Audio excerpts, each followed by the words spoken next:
Good morning. आज हम लोग कॉन्स्टिट्यूशन पढ़ेंगे। कॉन्स्टिट्यूशन में एक बहुत इंपॉर्टेंट चैप्टर है, फंडामेंटल राइट्स। ठीक है, मौलिक अधिकार जिसको बोलते हैं। ठीक है, ये फंडामेंटल राइट्स कौन से पार्ट में आता है कॉन्स्टिट्यूशन का? ये पार्ट 3 में आता है। ठीक है, हम लोग पार्ट 1 पढ़ चुके हैं, ये पार्ट 3 है। पार्ट 3 में क्या आता है? फंडामेंटल राइट्स या मौलिक अधिकार। ठीक है, तो ये मौलिक अधिकार जो है ये कौन से कहां से आर्टिकल से है? ये आर्टिकल 12 से आर्टिकल 35 तक है। ठीक है, ये पार्ट 3 का आर्टिकल कहां से कहां तक है? आर्टिकल 12 से लेके आर्टिकल 35 तक जितने भी आर्टिकल्स है उसमें फंडामेंटल राइट्स के बारे में बताया गया है। इन जो भारत के जो लोग हैं या जो पर्सन रहते हैं यहाँ पे, उनके जो राइट्स है, मौलिक अधिकार है, उसके बारे में बताया गया आर्टिकल 12 से लेके आर्टिकल 35 तक। और ये कौन से पार्ट में है? आर्टिकल सॉरी पार्ट 3 में है। कौन से पार्ट में है? पार्ट 3 में है। ठीक है, तो पहला क्वेश्चन यहाँ पे आता है, पूछ सकता है कि फंडामेंटल राइट्स कौन से पार्ट में है कॉन्स्टिट्यूशन के? तो आपको टिक करना है, पार्ट 3 में आता है। ठीक है, और ये कहां से कहां तक आर्टिकल है? ये आर्टिकल 12 से लेके आर्टिकल 35 तक है। ठीक है, और ये जो फंडामेंटल राइट्स है ना, ये जो फंडामेंटल राइट्स है ये कहां से हम लोग लिए हैं? हम लोग को पता है कि भारत का जो संविधान है उसमें बहुत सारे ऐसे प्रोविजंस है जो हम दूसरे देशों के संविधान से लिए हैं, वहां से इंस्पायर करके हम लोग उसको अपने कॉन्स्टिट्यूशन में इनकॉर्पोरेट किए हैं। तो ये जो फंडामेंटल राइट्स है ये कहां से लिया गया है? यूएसए के कॉन्स्टिट्यूशन से लिया गया है। यूएसए में एक प्रोविजन है बिल ऑफ राइट्स। ठीक है, बिल ऑफ राइट्स, तो यहां से हम लोग इसको लेके अपने कॉन्स्टिट्यूशन में डाले हैं। ठीक है, तो the fundamental rights is derived from US constitution. ठीक है, ये भी एक क्वेश्चन है, पूछ सकता है फंडामेंटल राइट्स कहां से डिराइव किया गया है? तो आपको क्या करना है? यूएसए का कॉन्स्टिट्यूशन को टिक करना है। ठीक है, ये दूसरा इंपॉर्टेंट क्वेश्चन आता है यहाँ पे। ठीक है, और क्या इंपॉर्टेंट चीज है इसमें फंडामेंटल राइट्स का? फंडामेंटल राइट्स को क्या बोलते हैं? मैग्ना कार्टा ऑफ इंडिया बोलते हैं। क्या? Magna Carta of India. ये भी एक इंपॉर्टेंट क्वेश्चन है, पूछ सकता है which part of Indian constitution is called as Magna Carta of India? तो आपको क्या करना है? पार्ट 3 को बोला जाता है, part 3 is the Magna Carta of India. या ऐसा भी बोल सकता है कि फंडामेंटल राइट्स हो गया, डीपीएसपी हो गया, ऐसे 3-4 प्रोविजन दे देगा, ये पूछेगा which is the Magna Carta of India. तो आपको क्या टिक करना है? Fundamental rights is the Magna Carta of India या part 3 is the Magna Carta of India. तो ये मैग्ना कार्टा क्या है, इसका थोड़ा सा हिस्ट्री बता देता हूं। मैग्ना कार्टा किसको बोलते हैं? मैग्ना कार्टा क्या पहली बार ब्रिटेन में आया था, कब? 1215 में। ठीक है, 1215 में है कि था क्या चीज? वो एक डॉक्यूमेंट था जिसमें वहां के लोगों के राइट्स के बारे में बताया गया था, है ना। और वहां ये उसके बाद ये इसमें वो जो राइट्स बताया गया था वो एक डॉक्यूमेंटेशन के हिसाब से पहली बार आया था। ठीक है, तो उसको मैग्ना कार्टा बुलाया जाता था। और कौन किए थे वो? वहां पे एक राजा थे, उनका नाम था किंग जॉन। और ये कब आया था? 1215 में। ठीक है, उसमें ये बोला गया था कि राजा लॉ के ऊपर से नहीं है, लॉ के ऊपर नहीं है, जो लॉ है वही सर्वोपरि है, वही सबसे मेन है। राजा उसको लॉ को इम्प्लीमेंट करेगा, उसके हिसाब से देश को चलाएगा, राजा लॉ के ऊपर नहीं है। तो बहुत सारे राइट्स उसमें बताया गया था। तो ये पहली बार किंग जॉन ने लाया था, एक डॉक्यूमेंट था वो। और इसको कब लाए थे? 1215 में। तो उसको वहां का मैग्ना कार्टा बुलाता था। हाँ, ब्रिटेन का। तो ये भारत का क्या है? मैग्ना कार्टा है, क्योंकि इसमें भी बताया गया राइट्स, यहाँ लोगों के राइट्स के बारे में बताया गया, क्या क्या राइट्स है। तो और ये भी बताया गया कि ये जो राइट्स दिया गया है ये लोगों के लिए है, और जो सरकार है इससे बड़ा नहीं है ना।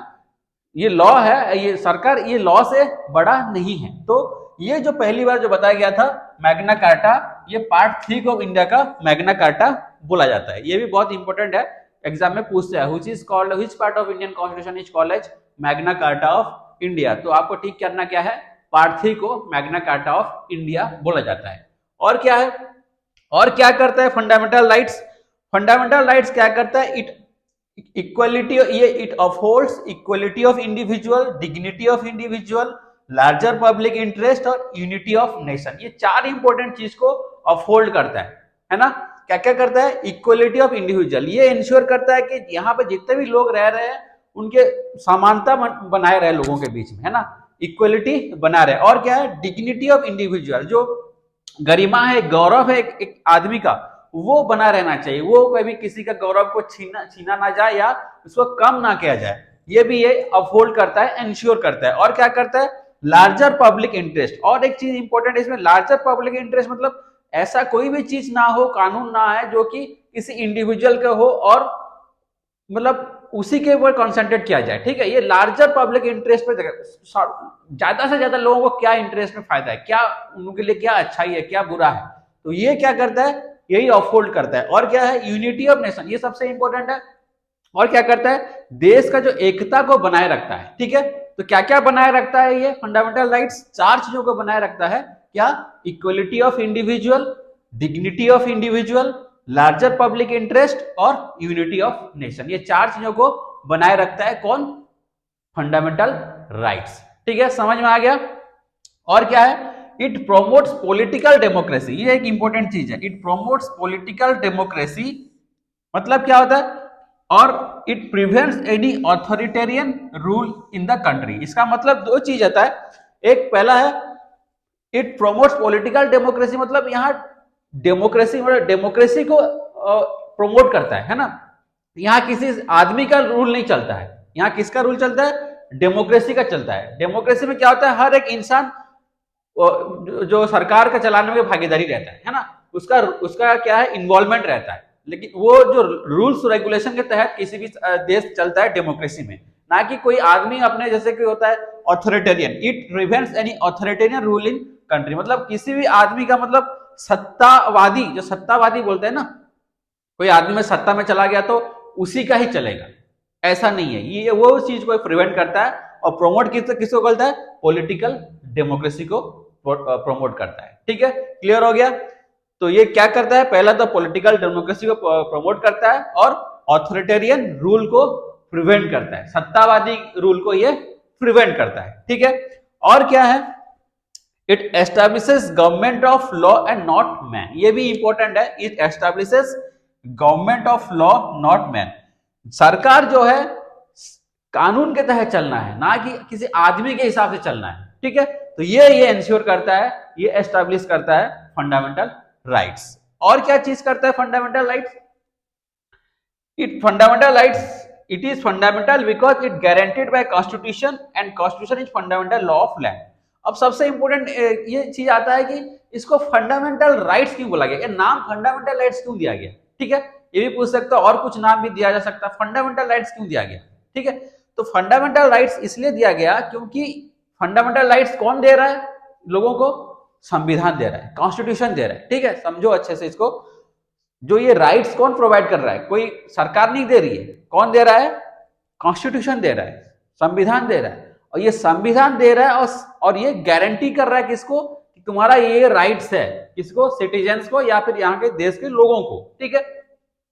और ये जो गारंटी दे रहा है वो कौन दे रहा है, संविधान दे रहा है। तो ये जो संविधान है वो फंडामेंटल लॉ है उस देश का। भारत का फंडामेंटल लॉ कौन सा है, संविधान है, संविधान में पूरा सारे नियम कानून लिखा गया है। तो ये भारत का क्या है, फंडामेंटल लॉ है। तो सिंस आपका संविधान ने ये गारंटी दिया है, इसीलिए इस राइट्स को क्या बोलता है, फंडामेंटल राइट्स बोला जाता है, ठीक है, क्लियर हुआ। क्योंकि संविधान ने दिया है इस राइट्स को, संविधान ने इस राइट्स का गारंटी दिया है अपने सिटीजन्स को, अपने लोगों को, इसीलिए। और संविधान जो है देश का फंडामेंटल लॉ है, that's why that rights are called as fundamental rights, clear हो गया। और एक चीज वजह से फंडामेंटली बोल सकते हैं क्योंकि ये ऐसा राइट्स है, अगर ये राइट नहीं होगा ना तो आदमी can not be developed properly, है ना, उसका विकसित नहीं हो पाएगा अच्छे से। अगर मैं आपको फ्रीडम ऑफ स्पीच नहीं दूंगा, आप फ्रीडम ऑफ आप बोल नहीं सकते अच्छे से, आप कुछ अपने मन से कर नहीं सकते, तो आप कैसे डेवलप करोगे, ठीक है। तो इसलिए ये एक आदमी के लिए फंडामेंटल है, तो इसीलिए इसका फंडामेंटल राइट्स बोला जाता है, क्योंकि ये जो राइट्स है इसका एक आदमी का विकसित होने के लिए जरूरी है। That's why this is also called as fundamental rights. दो रीजन है उसके, ठीक है। और ये फंडामेंटल राइट्स क्या क्या दिया गया है संविधान में, टोटल जो ओरिजिनल कॉन्स्टिट्यूशन था ना, ओरिजिनल कॉन्स्टिट्यूशन में 7 फंडामेंटल राइट्स दिया गया था। कौन कौन सा, पहला था राइट टू इक्वलिटी, ये आर्टिकल 14 से लेकर आर्टिकल 18 तक है, ठीक है। राइट टू, पहला जो फंडामेंटल राइट्स है राइट टू इक्वलिटी, आर्टिकल 14 से लेकर आर्टिकल 18 तक है। दूसरा राइट है राइट टू फ्रीडम, ये कहां से है, आर्टिकल 19 से लेकर आर्टिकल 22 से तक। राइट अगेंस्ट एक्सप्लॉयटेशन, ये आर्टिकल 23 से लेके 23-24 दो ही आर्टिकल इसके अंदर आता है। फिर आता है right to freedom of religion, religion कैसे फ्रीडम से अपने इच्छा से आदमी रिलीजन को मान सकता है, उसके लिए फंडामेंटल राइट्स दिया गया है आर्टिकल 25 से लेके आर्टिकल 28 तक, ठीक है। फिर कल्चरल एंड एजुकेशनल राइट्स, यहाँ पे जो माइनॉरिटीज रहते हैं ना, बहुत सारे ऐसे माइनॉरिटीज रहते हैं, उनका अलग कल्चर रहता है ना, तो उनको भी राइट्स दिया गया। और उसको इसका कौन सा आर्टिकल के तहत दिया गया, आर्टिकल 29 से लेके आर्टिकल 30 तक है ये। और छठवां राइट है राइट टू प्रॉपर्टी, ये आर्टिकल 31 में है।